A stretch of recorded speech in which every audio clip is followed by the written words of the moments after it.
এটা হচ্ছে ওদের কিন্তু দলের গৃহীত নীতি আর কি, পোলারাইজেশন অফ হিন্দুজ, এই তো কথা। তো সেটা করতে গিয়ে ওরা এই হাউসের ফ্লোরটা ব্যবহার করবে। বাইরের মঞ্চে দাঁড়িয়ে কি বলছে আমি জানি না, বলতে চাই না, যদিও বাংলা এটা মানুষ গ্রহণ করে না। বাংলায় আমরা সব ধর্ম সব জাতির মানুষ একসঙ্গে থাকি, এবং বাংলা যখন বাংলাদেশ বাইরে অত্যাচারিত হচ্ছে, এখানে কিন্তু সেই জাতের লোকেরা থাকা সত্ত্বেও তাদের উপর কোনো রিয়াকশন হয় না। এটাই বাংলা। তো সেইখানে দাঁড়িয়ে একদম একদম মানে গণতন্ত্রের মন্দির বলা যেতে পারে বিধানসভা, সেইখানে দাঁড়িয়ে একটা সম্প্রদায়ের নাম করে, মুসলিম সম্প্রদায়ের নাম করে, সংখ্যালঘু এবং মাদ্রাসার উপরে ওইটা অ্যামাউন্টটা ছিল আর কি।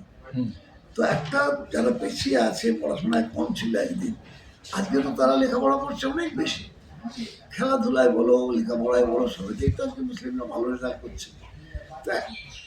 তারা তখন ক্রিমিনাল হবে যখন তারা এইসব সুযোগগুলো পাবে না, আর সেই সুযোগগুলো পেলে নিশ্চয়ই হবে না ক্রিমিনাল। সেটাই সরকার চেষ্টা করছে যাতে করে সবার ঘরে সেইটাকে পৌঁছে দেওয়া যায়। প্রথম দিন থেকে বলে আসছি যে ওদের এখানে আসা থেকে দেখে আসছি যে ওরা যত হাউসে থেকে পার্টিসিপেট করায় যত না ইন্টারেস্টেড, হাউস থেকে বেরিয়ে গিয়ে ছবি তোলায় বেশি ইন্টারেস্টেড। এবং একটা মিছিল করে নিল, নিয়ে প্রেসে চলে গেল, মিছিল করে নিয়ে।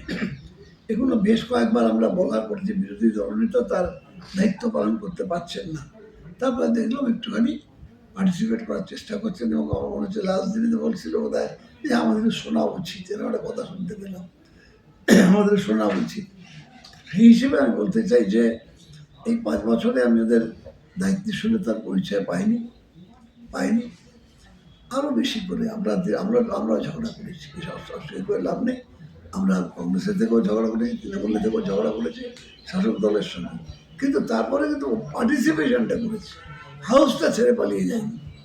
এরা কথায় কথায় খালি হাউস ছেড়ে পালিয়ে যায়, আমরা বেরিয়ে আবার ফিরে আসছি।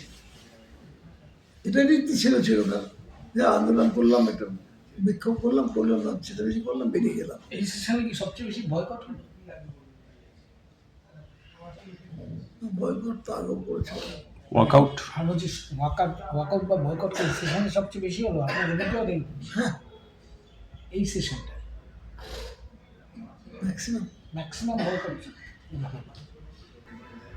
এটা আমার প্রথম বছর হলো, এত বছর ধরে আছি আমি এই বিধানসভায়, 35 বছর তা না, কিন্তু আমি এমন একটা দিনেতে আজকে আসলাম, শেষ দিনেতেই আজকে সেই সকাল থেকে হবে হবে হবে হবে করছে। তারপরে জানা গেল যে 2টোর পর থেকে রাজ্যের মন্ত্রীদের সঙ্গে মিট করবেন, সে উদ্দেশ্যে বসে আছি। তারপর সেই এবিসিডি করে ডাব্লিউ অব্দি আসতে হবে। কার সঙ্গে মিট ছিল? আগে ছিল আমার শিবরাজ সিং চৌহান, এগ্রিকালচার মিনিস্টার। তবে একটা ভালো খবর আছে, এক্ষুনি আমাকে আমার প্রিন্সিপাল সেক্রেটারি জানাচ্ছিলেন বসে বসে, আমরা আজকেও একটা টাকা পেয়ে গেলাম। কত পরিমাণ? এই মিশনে এই মিশনেতেই আমাদের একটা টাকা। এটা কি মিশন ছিল? এটা হচ্ছে রাষ্ট্রীয় মানে দালান মানে ডাল। আচ্ছা, ডাল আত্মনির্ভরতা মিশন। কত পরিমাণ এলো? এটা কত গেলেন? ওরা অনুমোদন করেছে 83 কোটি। এবার কিছু দেবে, কিছু করে দেবে, কিন্তু আমার বড় টাকা যে আটকে রেখেছে সেটা ছেড়ে দিয়েছে। হ্যাঁ, আগে কত ছিল? আগেরটা কি বিভাগ ছিল? আরকেভাইটা ছেড়ে 172 কোটি, 176 কোটি ছেড়েছে, বাকি চলে দিয়েছে। রাষ্ট্রীয় কিষাণ বীমা যোজনা, না কৃষক বীমা যোজনা। কিষাণ ওরা তো নিজেরা করে।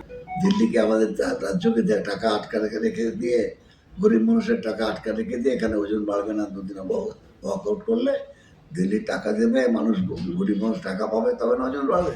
দিল্লি টাকা না দিলে ওজন বাড়বে না।